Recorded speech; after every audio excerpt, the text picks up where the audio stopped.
Hi எல்லாருக்கும் வணக்கங்க. Welcome to Edumatics plus.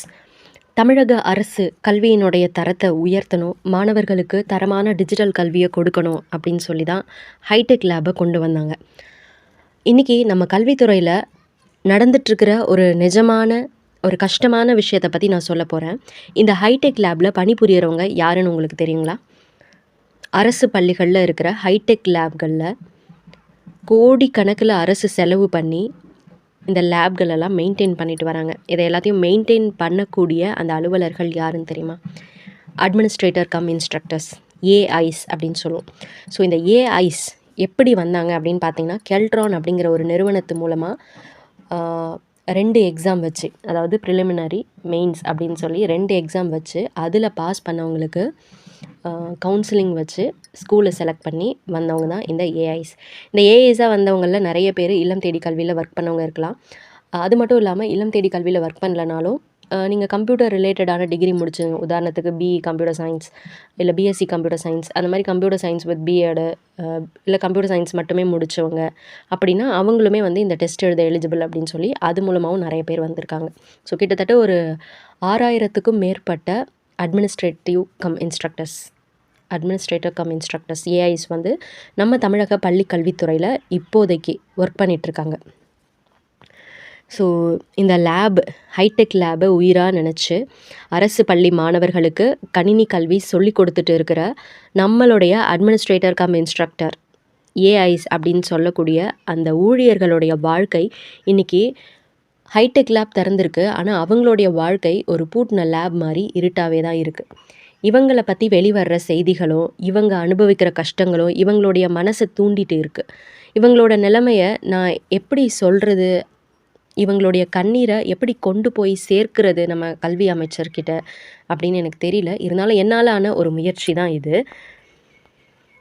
முதல்ல நம்ம ஒன்று தெளிவாக புரிஞ்சுக்கணும். தகுதி இல்லாதவங்க அப்படின்னு இவங்களை சொல்லும்போது அந்த வார்த்தை இவங்களை எவ்வளோ ஆழமாக காயப்படுத்துதுன்னு தெரியுமா?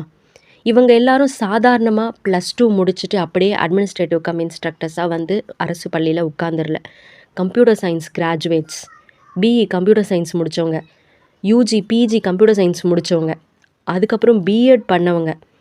இந்த தகுதிகள் எல்லாத்தையும் வச்சு தகுதி வாய்ந்த ஆசிரியர்களாக வந்தவங்க தான் இவங்க வேலைக்கு வந்தது மட்டும் அப்படியே இல்லம் தேடி கல்வியில் ஒர்க் பண்ணதால் இருந்தாங்க நீங்கள்லாம் ஏஐ அப்படின்னு சொல்லிலாம் அவங்களுக்கு வந்து வேலையை தூக்கி கொடுத்துடல.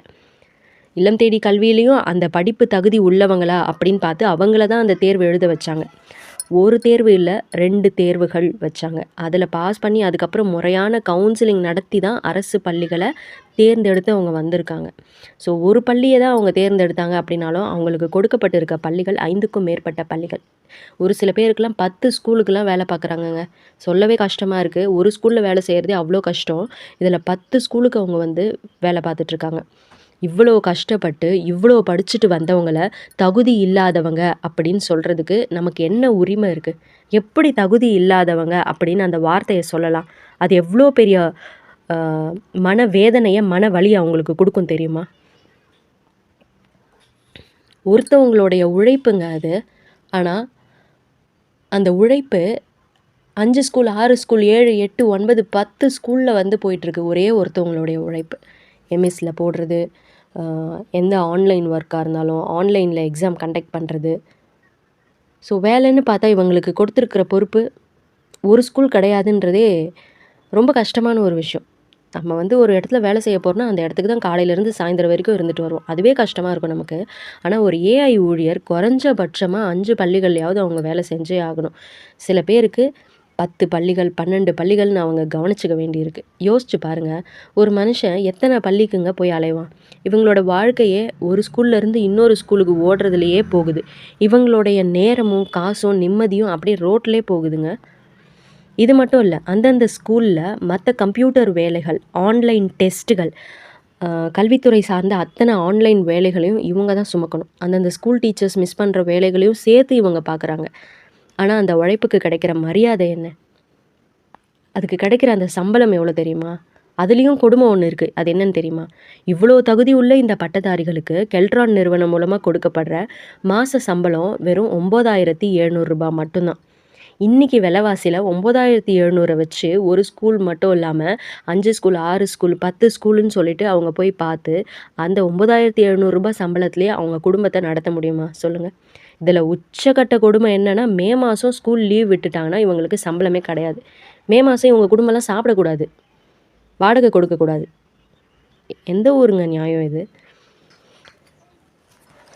அப்படியா ஒரு கான்ட்ராக்டை வந்து போடுறாங்க? அந்த மாதிரி கான்ட்ராக்ட்லேயும் நம்ம கவர்மெண்ட்டும் சைன் பண்ணி மே மாதம் சம்பளமே இல்லாமல் தான் இவங்க இருக்கிறாங்க. ஒர்க் பண்ணுற அந்த 11 மாதம் தான் அவங்களுக்கு சம்பளம். அதுலேயும் ஏப்ரல் மாதம் சம்பளம் முழுசாக தராங்களா இல்லையான்னு கூட தெரியல.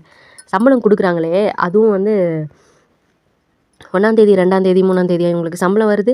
20ஆம் தேதி மாத கடைசியில் வருமா சம்பளம். இவங்களுக்கு எந்த ஒரு இன்க்ரிமெண்ட்டும் கிடையாது, வருங்காலத்துக்கான பாதுகாப்பும் கிடையாது. இந்த ஒர்க்கே வந்து கான்ட்ராக்ட் ஒர்க்கு, தற்காலிகம் அப்படின்னு சொல்லிட்டாங்க, அவ்வளோதான். ஸோ நீங்கள் செய்கிற வரைக்கும் செய்யுங்க. என்ன தான் கான்ட்ராக்ட் ஒர்க்காக இருந்தாலும் ஒரு மனசாட்சின்னு ஒன்று வேண்டாமா? ஸோ இவ்வளோ கம்மி சம்பளம் கொடுத்து இவங்களை இப்படி ஏமாற்றலாமா இந்த பட்டதாரிகளை? ஸோ இவங்களுக்காக குரல் கொடுக்கறதுக்கு நிச்சயமாக நம்ம இருக்கணும். இவங்களுடைய கண்ணீரை துடைக்கிறதுக்கு ஒரு பார்ட்டாக நம்ம இருக்கணும் அப்படிங்கிறதுக்காக தான் இந்த வீடியோ. நான் வந்து ஏஐயாக ஒர்க் பண்ணல, இருந்தாலும் அவங்களுடைய அந்த கஷ்டங்கள், அவங்களுடைய அந்த கண்ணீர், இது எல்லாமே என்னால் உணர முடியுது. உங்களால் முடியுதா என்னன்னு எனக்கு தெரியல.